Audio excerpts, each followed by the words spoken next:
So, di na po natin patatagalin. Ang title po natin ngayong umaga, The Kingdom Belongs to God. Oh, hallelujah. Palakpakan nga muna natin si Lord. Grabe, kinikilabutan ako sa presensya ni God. Di pa nag-i-start eh. I love you, Lord. Talaga namang mamamangha ka sa kabutihan ng Panginoon. Thank you, God.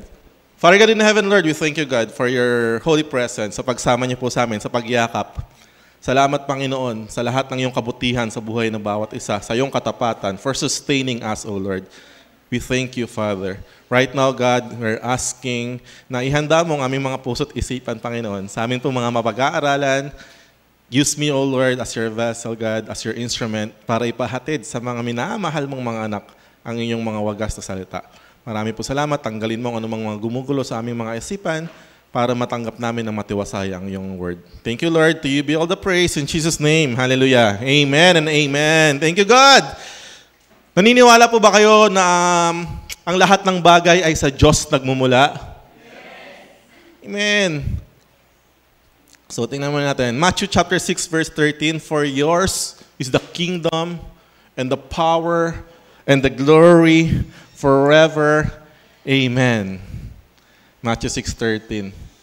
Sa ibang version, wala po yung part na yan eh. Kaya nagtataka si Bronson, tatanong, Pastor, yan ba talaga yung verse? Oo, basta makita mo sa New King James, sa King James, ganyan yung verse yan.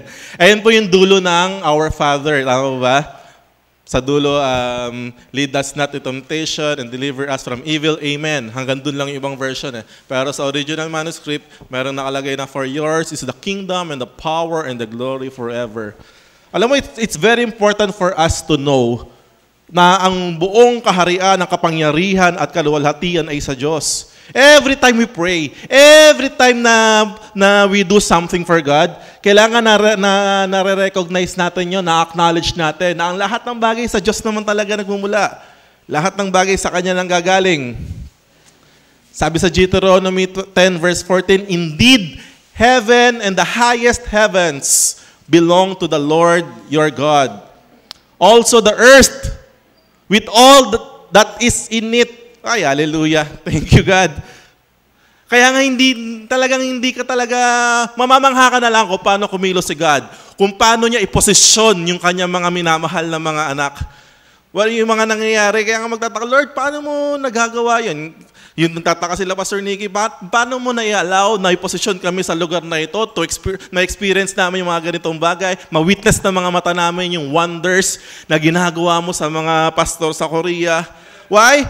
Kasi si God ang may-ari. Hallelujah. Si Lord ang may-ari ng lahat. Kung gugustuhin niya na maranasan mo yun, maranasan mo yun. Uy, thank you, Lord. Ayun yung ang sarap ng pag-aaralan natin ngayon. It will give us encouragement. Na tama yung laging sinasabi ni Pastor Nicky, dapat lang talaga, ang pinaka-importante sa lahat, ito po yung conclusion natin, na dapat maganda ang relasyon mo sa Panginoon. Tandaan nyo, ito yung conclusion natin, dapat maganda ang relasyon mo sa Diyos. Why? Because siya ang may-ari ng lahat. At wala kang magagawa kung gusto ng may-ari na iparanas sa yun. O ganun yung nangyari sa kanila. Wala kang magagawa kung gusto ko lang i-bless ng gusto. Sa kanila yun. Uy, thank you, God. Sabi sa Psalms 89 verse 11, The heavens are yours, and the earth is yours. Ultimo pala tong lupa, sa Diyos ang may-ari. Hindi pastor, tayo na may-ari niyan. Kasi tayo na yung ginawang tagapamahala. Tagapamahala nga, hindi may-ari. Tama? Iba po yung tagapamahala sa may-ari. Binigyan lang tayo ng karapatan, ng dominion para pamahalaan ito, pero Diyos pa din ang may-ari. Uy, thank you, Lord. Everything in the world is yours. You created it all. Kaya nga the first time nung narinig ko yung namangha talaga ako. Yung first line, doon ako kinuha ni Lord eh. Yung Diyos na lumikha ng langit. Grabe doon, na-stuck na ako doon eh. Diyos na lumikha ng lupa. Kumbaga kasi kung iisipin mo to kapatid, Kung ano mang mga dinidesire mo sa buhay, kung ano mang problema mo sa buhay, kung ano mang mga pangangailangan mo, whatever it is, kagalingan, provision, anything. Diyos lumikha ng langit at lupa. Imposibleng hindi niya kaya lumikha ng solusyon para sa problema mo. Uy, hallelujah, grabe talaga. Talagang masasabi mo na lang sa kanta, mamamangha ka na lang eh. Di ba sabi niya sa Romans chapter 4 verse 17, I have made you a father of many nations, sabi niya kay Abraham, in the presence of him who believed, God who gives life to the dead and calls those things which do not exist as though they did. Ganito po kumilos si God. He calls things na hindi nag-exist as if it exists. Ganon gumawa si Lord. Kaya niyang tawagin ang isang bagay na wala, na as if nandun. Ganon lumikha si God. Kaya nga we're so blessed nung sinabi that we are blessed with every spiritual blessings. Hindi, pastor, ayaw namin ng spiritual blessings. Ang gusto namin, material blessings. Hindi mo ba alam, kapatid, na lahat ng material na bagay nagsimula sa spiritual? Because when God created the whole earth, the whole universe, from void, from nothing, then God said, ito ang ating Diyos. At dinemonstrate yan ng ating Panginoong Hesukristo when He multiplied the bread, nung many catch ng mga fish, pinahinto niya yung bagyo, yung ulan. Dinedemonstrate ng God yun, yung power na meron, na kaya ng Diyos. Uy, thank you, Lord. Kasi sila ang may-ari. Diyos ang may-ari. 4 na puntos lang na kailangan nating maintindihan na Diyos yung may-ari ng lahat. There are 4 points lang na pag-uusapan natin. Una, we need to understand God's sovereignty. Sino pong may alam ng ibig sabihin ng sovereignty? Philippines is a sovereign country. Tama po ba? Meron tayong sariling kasarinlan. Meron tayong sariling desisyon. Meron tayong sariling pasya. Kaya nga kung anong sabihin nila na, hindi, i-condemn kayo ng ICC court ba yun? International Court. Di ba ginaganon si Duterte dati?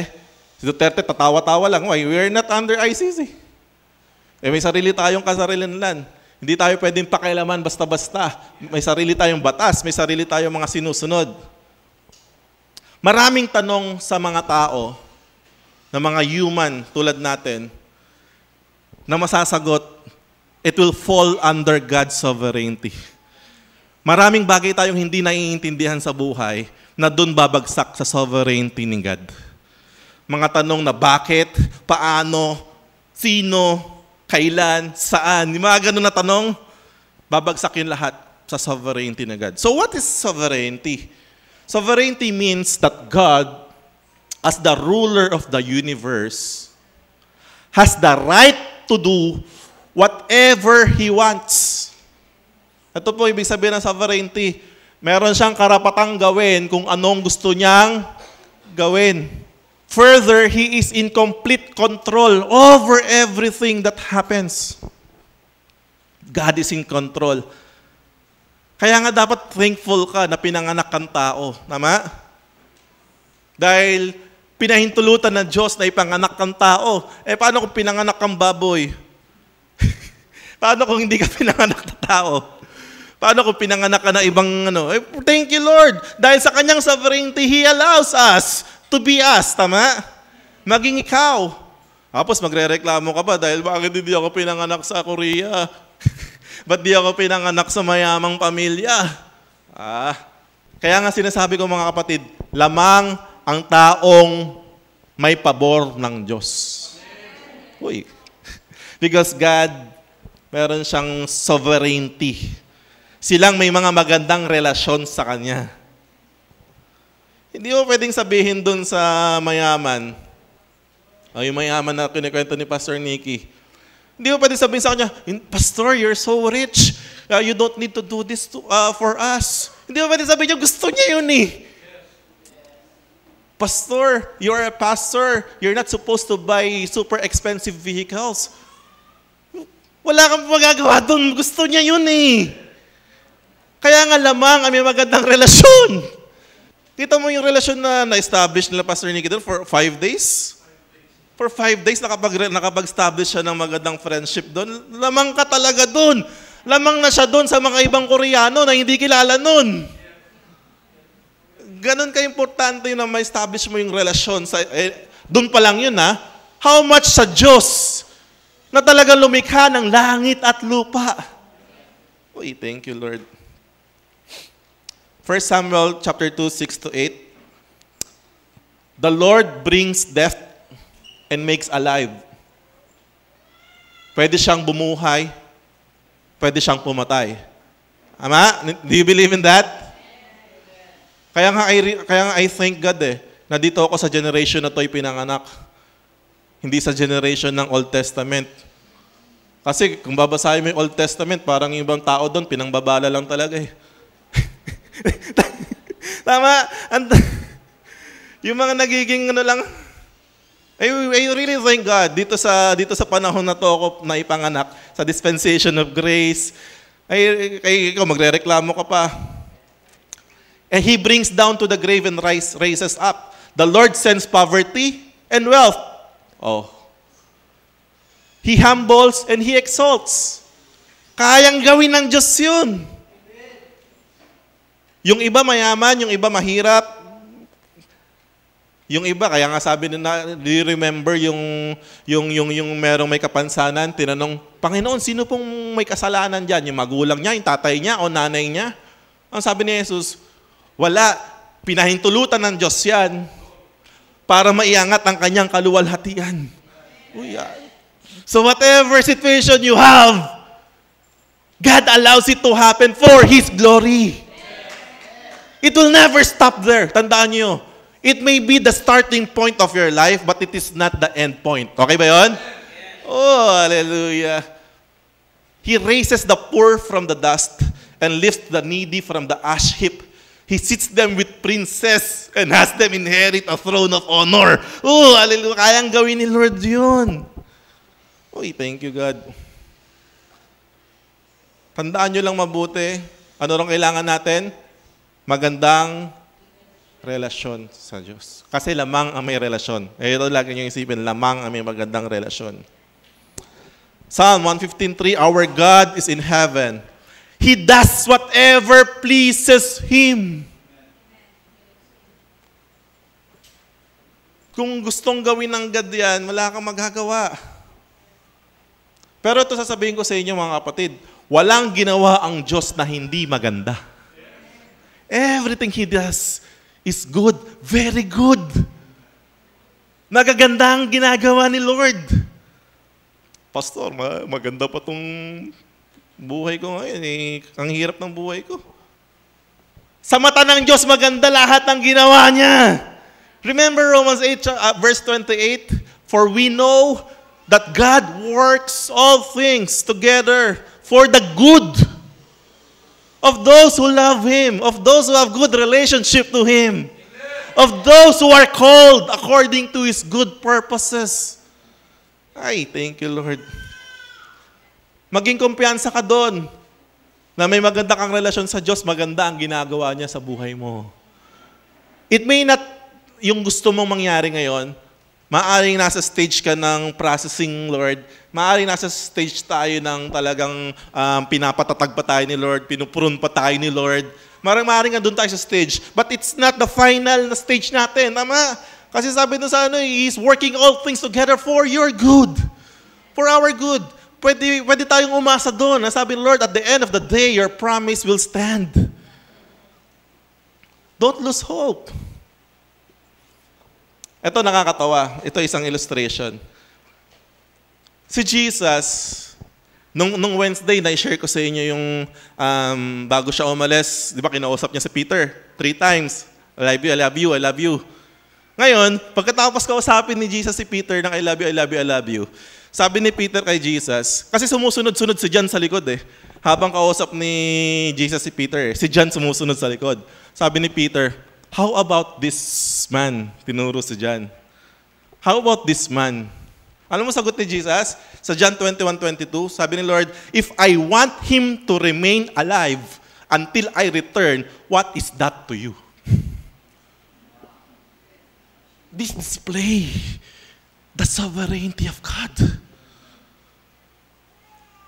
Kung gusto kong pagpalaing na unang itong taong to.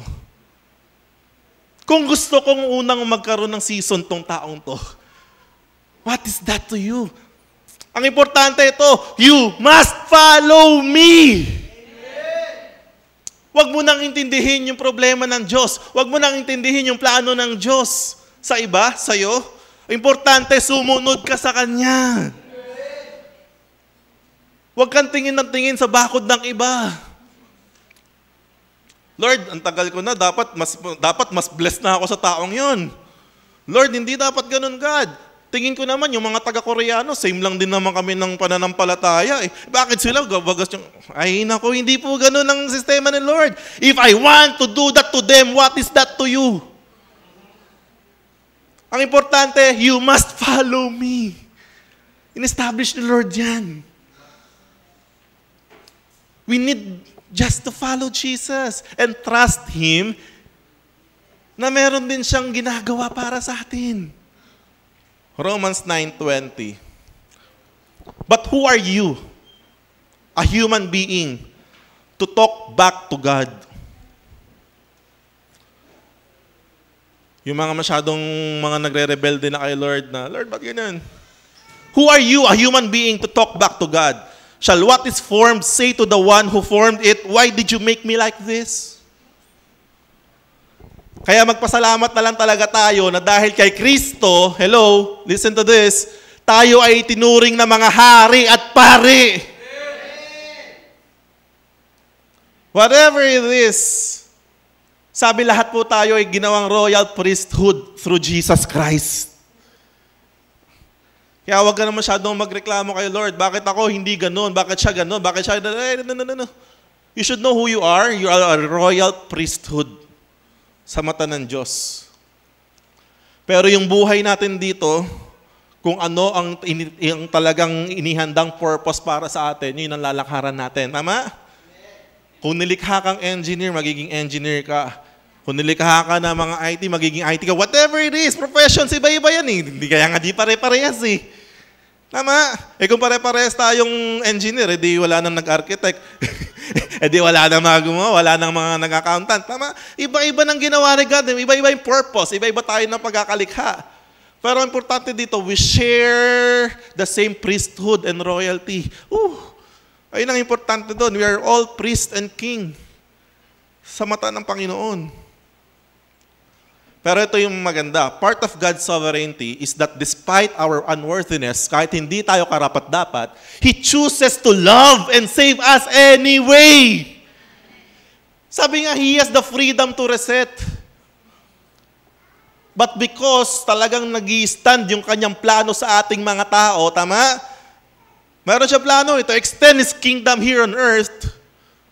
At dahil mahal niya tayo, niligtas pa rin niya tayo. He gives everyone the freedom to accept or reject His love. So, naiintindihan na po natin ibig sabihin ng God's sovereignty? Na malaya ang Diyos gawin kung anong gusto niyang gawin. Kaya dapat maging thankful tayo dahil sa Kanyang sovereignty, pinili pa rin niya tayong iligtas. Tama? Pinili pa rin niya tayong isama sa Kanyang kaharian. Dahil sa Kanyang sovereignty, yung pag-ibig niya mas lumamang pa rin sa atin. So, dapat naiintindihan po natin yun. Kasi kung naiintindihan mo to, mababawasan yung reklamo tama? Mababawasan yung reklamo sa buhay Kumbaga magtitiwala ka na lang, Lord, I believe in your promises. You said in your word that I know the plans I have for you. Plans to prosper you and not to harm you, plans to give you hope in the future. Magtitiwala ka na lang dun tama? You will not complain dun sa process na ginagawa na God. You will not complain dun sa pruning, sa strengthening na binibigay ng Diyos sa'yo. Magtitiwala ka na alam mo may magandang plano siya sa'yo. Number 2, the ultimate life goal of a human being is to be able to be part of the kingdom of God. Ito dapat yung pinaka-main. Ito ang life goals. Hey, hindi life goal yung magkaroon ka ng lahat ng kayamanan ng mundo. Hindi life goal yon. Perks na lang yon. perks and benefits. Pero ang totoong life goal ng tao, makabilang sa kaharian ng Diyos. Hello? Alam mo bakit? Kasi hindi po lahat ng tao automatic nasa kaharian ng Diyos. Actually, ang default nga natin mga tao, saan? Nasa kaharian ng darkness. That's the default. Nasa kaharian ng demonyo. Di ba? Ayan ang default. Kaya wag mo sabihin na ipinanganak ka, na sure ka nang nasa langit punta ka. Hindi ganun yun. Mabuting tao yan, sa langit punta niyan, sure ka? Porket mabait ka, porket mabuti ka, dapat sinisigurado mo pa rin na kabilang ka na sa kaharian ng Diyos. Hindi porket nagsimba ka rin, nasa kaharian ka na ng Diyos. Tama? Ulitin ko lang, anong importante? Magandang relasyon sa Diyos. Oh, thank you, Lord. Tingnan natin, ha. Naniniwala po ba kayo na dito sa mundo, meron ding kingdom si Satanas? Yes, nasa Bible po yan. Acts 26:18. Ano sabi? Ito pong senaryo na to, ito yung nasa harap si Pablo in trial kay King Agrippa. Nung siya'y nililitis nung hari. Nung siya'y pinagsalita na ng hari, kinuwento ni Pablo yung buhay niya, kung paano siya naging Pariseo, kung paano niya pinersecute yung mga Christians, kung paano siya tinawag ng Panginoong Jesus, paano siya binulag, paano siya nakakita. At sa verse 18, ang sabi niya, ito raw yung sabi ng Panginoong Jesucristo sa kanya, "It will be your mission to open their eyes so that they may turn from darkness to light and from the kingdom of Satan to the kingdom of God." Ang mission daw po ni Pablo, at alam ko, naniniwala, mission din po natin. Mission ng bawat isa na ipamulat yung mata ng maraming tao na lumipat mula sa kaharian ng kadaliman papunta sa kaliwanagan. Sa kaharian ni Satanas papunta sa kaharian ng Diyos. This is so that they may receive forgiveness of all their sins and have a place among those who are set apart for a holy purpose through having faith in me. So question, are you sure that you already belong to the kingdom of God? Kailangan i-sure mo muna yung sarili mo. Kasi paano mo gagawing mission na ipaliwanag sa iba na kailangan makapunta po tayo sa kaharian ng Diyos kung ikaw mismo sa sarili mo hindi ka pa sigurado. Tama? Siguraduhin mo, dahil delikado po. Akala lang natin maganda, masarap yung buhay.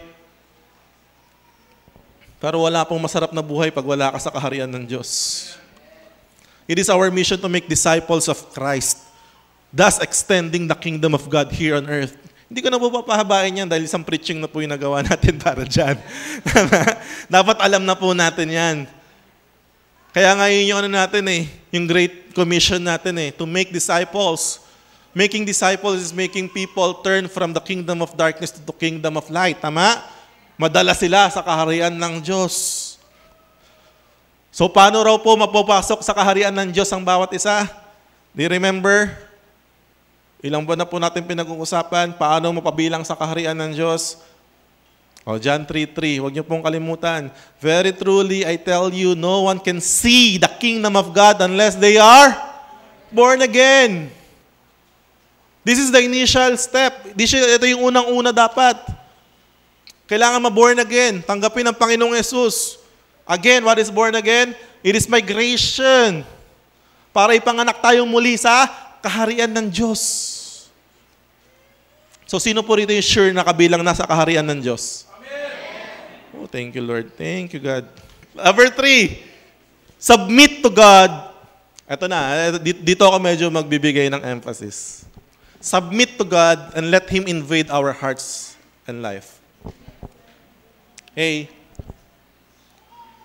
ano yung invade sa Tagalog? Sakupin.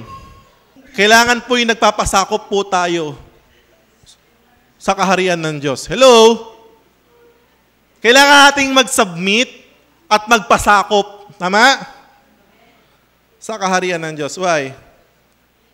Una, because Diyos ang lumikha sa atin. Only God, the Creator, knows what's best for us. Lagi niyo pong tatandaan yan.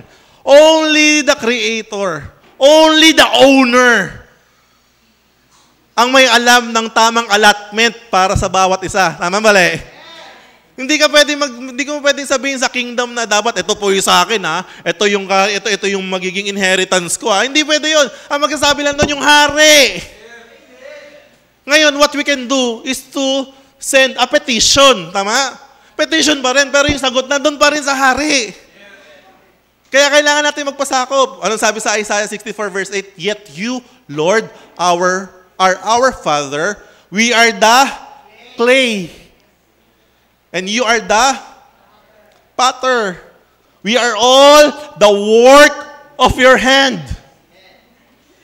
Ano raw? We are all the work of God's hand. Hello, church. Ito maganda. Minsan kasi tayo mga tao, kaya minsan nade-depress tayo. Kaya minsan masyado tayo frustrated. Why? We're always looking for our value sa iba. We're always looking our worth sa iba. Kaya feeling natin we are so worthless. Feeling natin hindi tayo ma-appreciate. Why? Kung saan mo hinahanap yung worth mo. Sabi nga kayo nakitang post yun? Pinost natin ni Pastor Laki yun. Yung bote ng tubig, 10 piso lang. Tama? Pag bumili ka sa tindahan. Pero pag bumili ka sa hotel, pag bumili ka sa paiba-iba ng presyo. Iba sa airport, iba sa hotel, iba sa mga So nag-iiba yung worth mo, depende sa lugar kung nasan ka. Tayo din mga kapatid. Gusto mo makita talaga yung worth mo kung saan ka talaga magagamit? Doon ka sa talagang may alam, yung lumikha sa atin. May nakita pa akong demonstration kahapon. Pinakita niya yung ordinaryong baseball bat. Sabi niya, itong ordinaryong baseball bat na to, ang presyo lang nito is like $30. Pero pag ang humawak daw ng baseball bat na yon, yung legend dun sa baseball, yung baseball bat na daw yun, nagiging milyon. Same thing dun sa football. Same thing dun sa raketa. Raketa na $30. Pag hinawakan daw na si Serena Williams yun, nagiging milyon. Same thing sa bola, na pag si LeBron James ang may hawak, nagiging milyon yung worth. So clearly, our worth depends on whose hands are holding us. The Lord is our potter. Only in His hands we will find our true value. Kasi siya lumikha sa atin Nilikha niya tayong upuan, nagpupumilit ka na maging higaan, kaya sakit ng likod. Kaya galit na galit yung mga hindi ka ma-appreciate, tama? Our worth is found in God and only in Him. Tandaan natin yan. Kaya nasa kaninong kamay ka? You're in good hands with only with God and God alone. Sinong gumagamit sa'yo? Baka masyado mo nang pinapaabuso yung katawan mo sa mundo. Yung buhay mo sa mundo. Ang demonyo, kapag gumamit yung demonyo, laspag na, nilalaspag pa. Tama? Walang awa yun. Bagsak na, ilulugmok ka pa. And that's how slavery works. Pero si God, di ba? Ay, hallelujah. Ito pa, lagi natin kailangan maintindihan para nababawasan tayo ng mga disappointments and sa mundo, na it will never be about us. Hey, but it's always about God using us for the pleasure of His will and glory. You will just be frustrated kung laging yung sarili mo yung tinitingnan mo. Pag yung sarili mo, dapat ganito, ito dapat. Hindi ganun Not because of our own will, but His will be done for His pleasure and glory. Sa buhay mo. Kaya nga napaka-importante, tinatanong talaga sa Diyos, Panginoon, ano po ba talaga ang kalooban mo para sa akin? Why? Kasi kung nasa maling lugar ka, you will never give glory to God. You will never give glory to God kung nasa maling lalagyan ka. Only sa kanyang plano. Sabi sa Isaiah 43:7, everyone who is called by my name, whom I have created for my glory, I have formed him. Yes, I have made him. We're created for God's glory. That is why surely God will definitely bless you. God will definitely put you in a high place. Why? Because it is for His glory and His glory alone. But it is not for us to know when, where, how, what. It is not for us to ask. But it is for us just to trust that at the end of the day, God will put you in the right place and at the right time to give Him glory. Maaring nasa maling panahon ka pa eh. Inihinog ka lang ng Diyos. Tama ba? Pwede yun, hindi? Pwede yun. Habang inihinog ka ng Diyos, just magtiwala ka sa Kanya, mag-worship ka sa Kanya, continue to walk faithfully, righteously, establish your relationship to Him. This is my example last Wednesday nung in-example ko si Joseph the Dreamer. For 13 years, ang dami niyang setbacks, ang dami niyang, akala niya, ito na, hindi pa pala. Ito na, hindi pa pala. Anong ginagawa ng God doon? God is strengthening His relationship kay Joseph. Inaayos niya yung relasyon niya kay Joseph. Kaya nung nakita ni God, the right time, tamang panahon na, when the time is right, the Lord will make it happen. Oh, hallelujah. May plano ng Diyos eh. Yung planong yun, siya rin magtutupad doon kung kailan. Hindi ikaw. Hindi, Panginoon, kasi I received this, Lord, I received this promise from you. Ang tagal ko nang pinanghawakan, Lord. Hindi lang naman ikaw nag-aantay ng matagal. Abraham waited for 25 years. Tama? Moses, 40 years. Ang dami. Joseph, 13 years. Talagang si Lord talagang pinoproseso ka po. Hello? Minsan kasi kaya tumatagal, ang tagal natin magpaproseso. Ibang klaseng clay tayo, hindi tayo Play-Doh. Para tayo mga putik na kinuha sa imbornal, ang talagang, inaano pa ng Lord, ang kulit mo, baho mo pa. Yung Play-Doh, bango eh. Ikaw, galing ka sa imbornal eh. Ay, talagang inaantay ka pa ng God. But definitely, church, for His glory. Itataas ka ng God para sa Kanyang kaluwalhatian. Sa Kanya, hindi sa iyo. Hindi para gawin kang popular, hindi ka, ay nako, sa tamang panahon. Pinag-uusapan nga namin kahapon ng worship team eh. Yung kumanta ng Mangha, His Life City Church. Sa ngayon, putok na putok sila sa karamihan po ng mga areglo ng mga Tagalog gaganda. Sila gumagawa. His Life. His Life. Ngayon, kilala na natin yung mga singers nila. Gagaling. Puro anointed po talaga. Wagas. Pero sabi ko nga sa kanila, ngayon, na-appreciate na lang natin sila na magagaling. Mga singer, ganyan. Pero hindi natin alam yung taon din na mga dinanas nila kung paano sila hinubog ng matagal na panahon ng Diyos. And at the right time when God nakita sa kanila na ready na sila, isang ganun lang, putok sila. Yung Mangha na yan, ang tagal na nilang kanta yan. 20 ano pa, hindi sumisikat. Hallelujah. It's sa tamang panahon.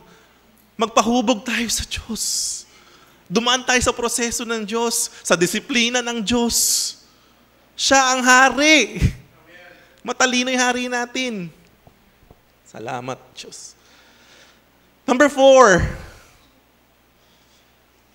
So kung nasusundan po natin pinag-aaralan natin, the kingdom belongs to God. Number 1, naintindihan natin sovereignty ni Lord. Huwag kang magreklamo kung anong gustong gawin ni God. Tama? Pangalawa, sure ka dapat nakabilang ka na sa kingdom niya.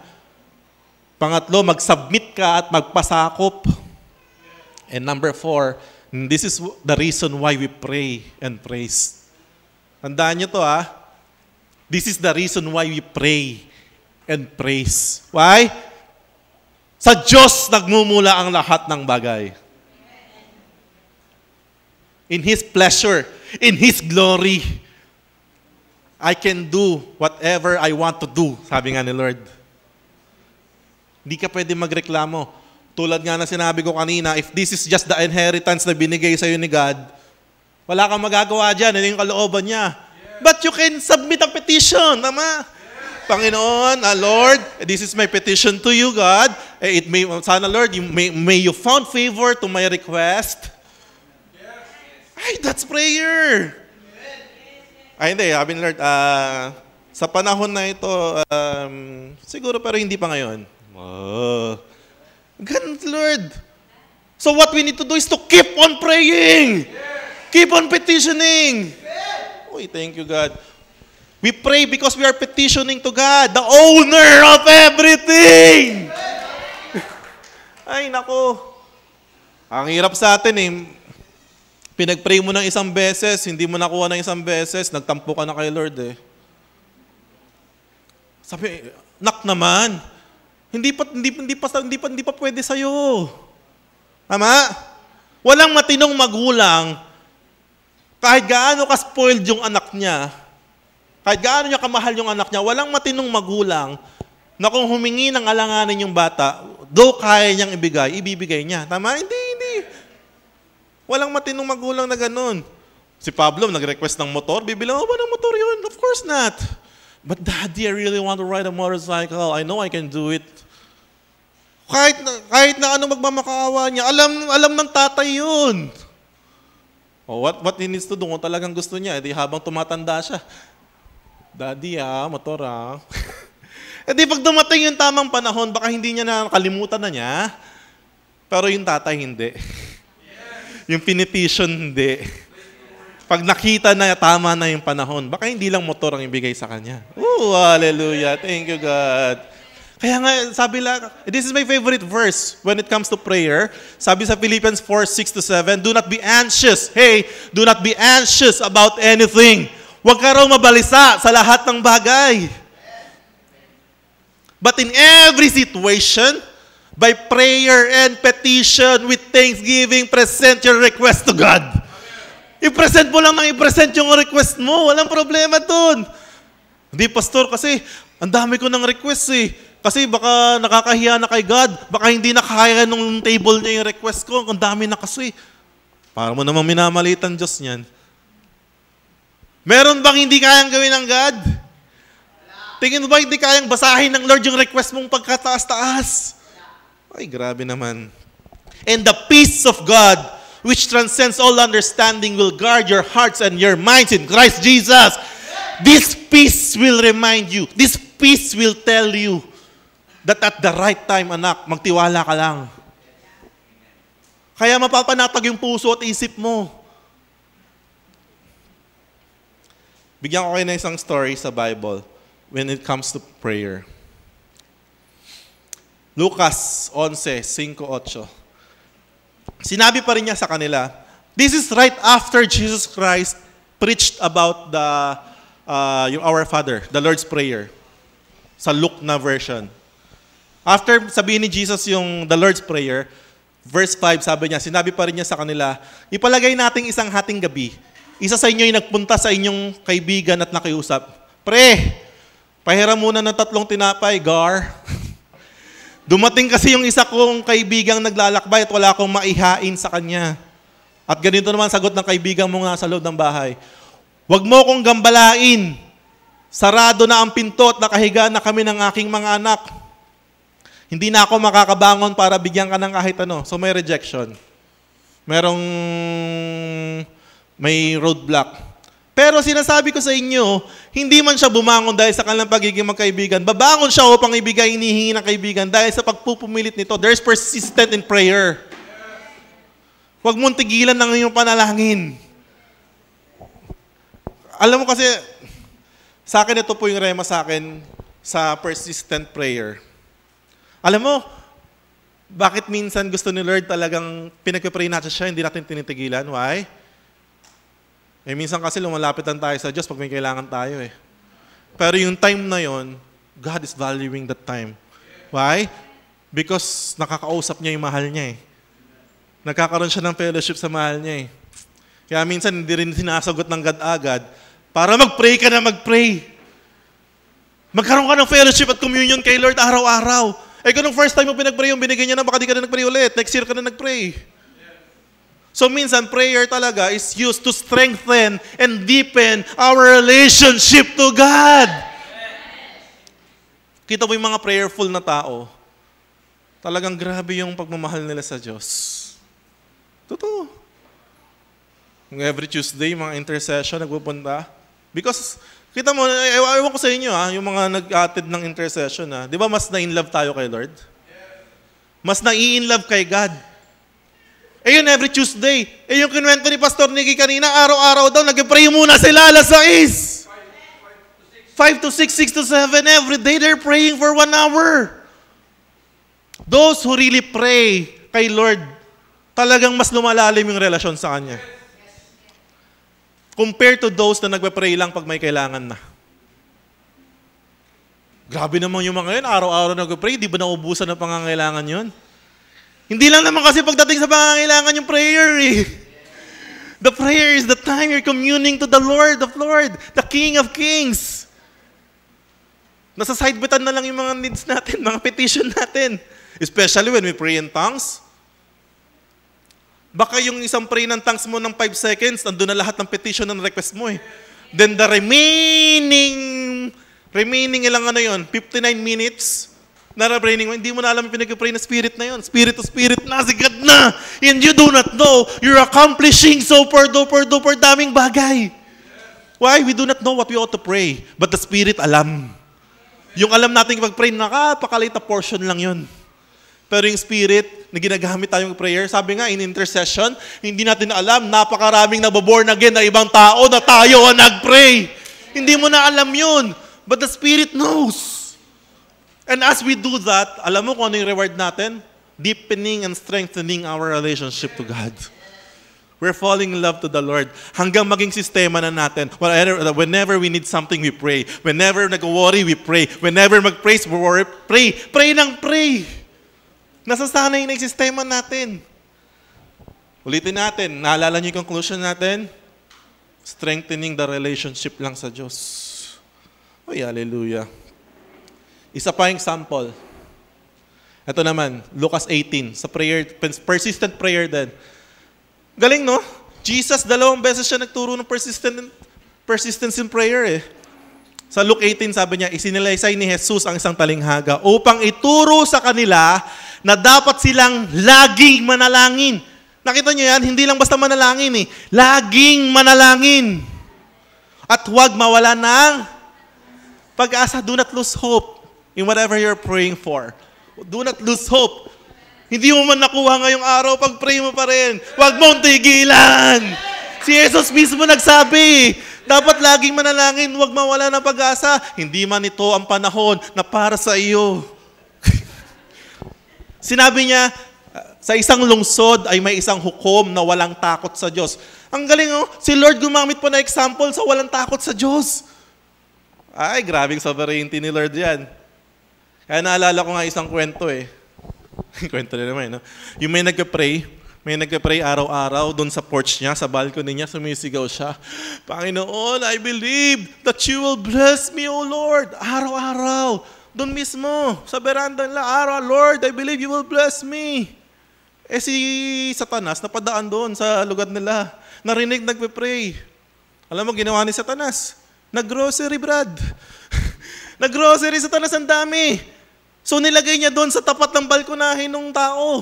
Kaya pag gumaga, pagka-pray niya, Panginoon, I will believe that you will bless me. Pakita niya doon na. Wow! Lord, thank you God. Answer prayer. Kinuha niya ganyan. Eh, labas naman si Satanas. Pray ka ng pray sa Diyos mo, ha? Kita mo, ha? Hindi Diyos nagbigay niya. Nako! Sabi si Satanas, tuwa siya. Ang sabi ng Christian, Panginoon, maraming salamat. Ultimo si Satanas, ginagamit mo! Oh! Hallelujah! God's sovereignty. Oh, the devil will throw you lemons, but God can make it into lemonade. Ganon ang kayang gawin ng God. Hindi lang batot magiging tinapay. O ano sabi, ito na. Isang hukom na walang takot sa Diyos at walang ginagalang na tao. Sa lungsod din yon may isang byuda. Lagi siyang pumupunta sa judge. At sinasabi, bigyan niyo po ako ng katarungan sa aking usapin. Araw-araw daw yun, lagi. Verse 4, tinanggihan siya ng hukom sa loob ng mahabang panahon. Lagi siyang lumalapit doon, mahabang panahon.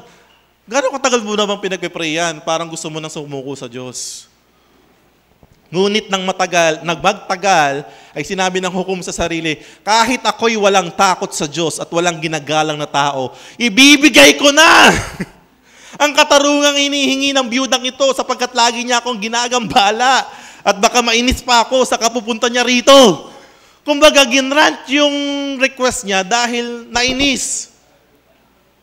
But we know, ang ginawa ni Lord na yan is contrast to the goodness of God.